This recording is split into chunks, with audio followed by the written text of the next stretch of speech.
현가장치 유지보수하기, 공기 스프링 점검 및 보수.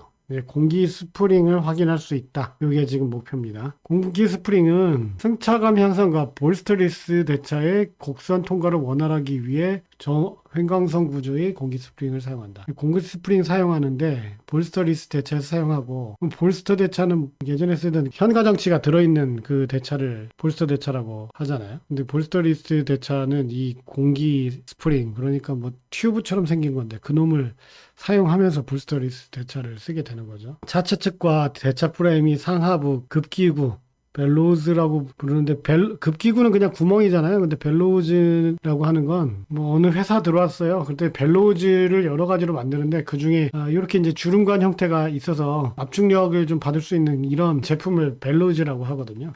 아까 그냥 급기구를 통해서 이렇게 되어 있는데 벨로우즈 형태로 되어 있다는 얘기죠.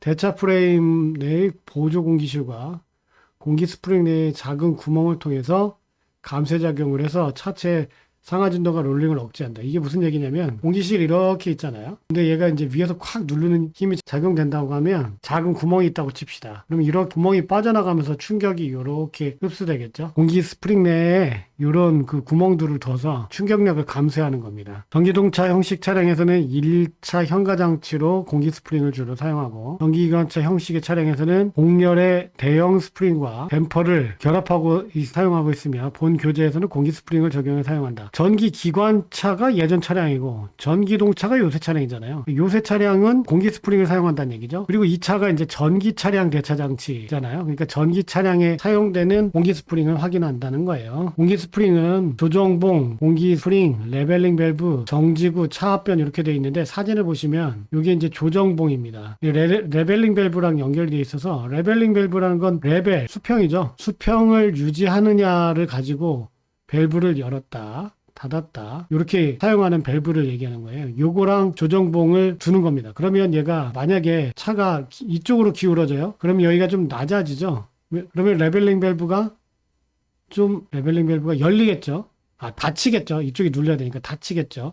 그래서 이제 공기 스프링에서 충격을 받을 준비를 하는 겁니다. 조정봉 차체 하면에 장착된 레벨링 밸브와, 차체 하면이 여기죠. 여기 레벨링 밸브와 대차 프레임 측면에 장착된 취부대, 브라켓, 여기 이제 취부대라고 하는데, 여기에 연결되어 가지고 공기 스프링이 적정 높이를 유지할 수 있도록 저기를 증감하는 거죠. 공기 스프링, 얘가 이제 공기 스프링입니다. 큐브처럼 생겼어요. 그죠? 레벨링 밸브는 앞에 설명했고요. 정지구, 스토퍼, 대차의 시트부와 차체 하면 간의 적정 높이를 확보하고 공기 스프링의 적정 동작을 지지하며, 또한 공기 스프링 파손 시에는 상하 진동을 완충시킨다. 이렇게 되어 있는데, 일종의 이제 몸체 역할을 하는 거죠. 얘가 바닥면을 받쳐주는 그런 역할을 하는 걸로 보입니다. 차압 밸브는 이렇게 생긴 밸브로 설명하기보단 이런 거죠. 가운데 힌지가 있고 공기관이 이렇게 연결되어 있다고 칩시다. 양쪽에 연결되는 그 작동되는 공기 압력이 달라진다고 해봐요. 이쪽이 높고 이쪽이 낮아진다고 하면 얘는 어떻게 되겠습니까? 이런 식으로 기울어지겠죠. 이렇게 기울어짐을 이용해서 밸브를 열었다 닫았다를 하는 거죠. 체크 밸브 역할도 하고,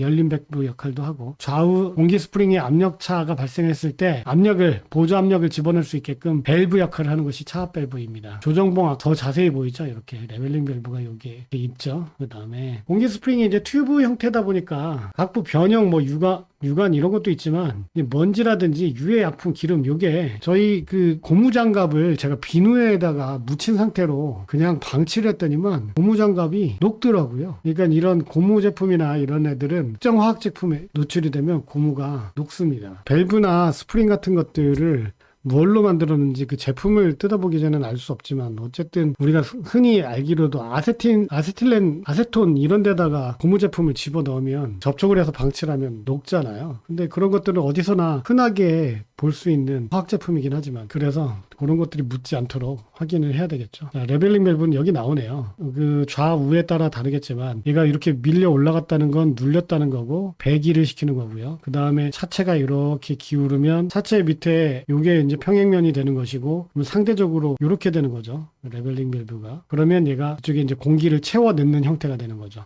그래서 이쪽은 빵빵해지고 이쪽은 약간 공기가 빠지는, 또는 이제 막아서 내려오는 충격력에 대해서 대응하는 이런 형태로 레벨링 밸브가 작동을 하는 거죠. 그래서 레벨링 밸브가 1도 정도 범위에서는 작동하지 말고 4도 정도에서는 65초 플러스 마이너스 이거 한 90초 정도 되잖아요. 서서히 4도 정도에서 배기하는 입장에서는 천천히 빠져서 충격을 흡수하고요. 왜냐면 이게 빠르게 그 공기가 빠진다고 하면 그 눌리는 힘도 있기 때문에 훨씬 우리 예상보다 빠르게 빠지게 되는 거죠. 그 다음에 급속 충기 많이 기울어졌다 그러면 빨리 빼거나 빨리 빵빵하게 넣어야 되겠죠. 자, 이렇게 해서 전체가 다 끝났고요. 코일, 고무, 스프링, 점검 및 보수.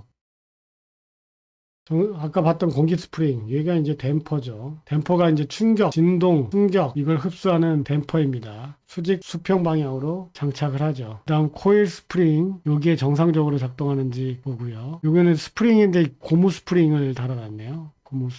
고무 스프링은요, 아까 이제 공기 스프링, 여기 이제 튜브처럼 빵빵하게 들어가 있으면 공기 스프링인데, 이제 쿠션 고무 같은 걸 이용해서 이런 식으로, 요런 모양에 더 가깝죠? 이렇게 사용하는 것이 고무 스프링입니다. 이렇게 해서 빠르게 이제 전체 단원을 봤습니다.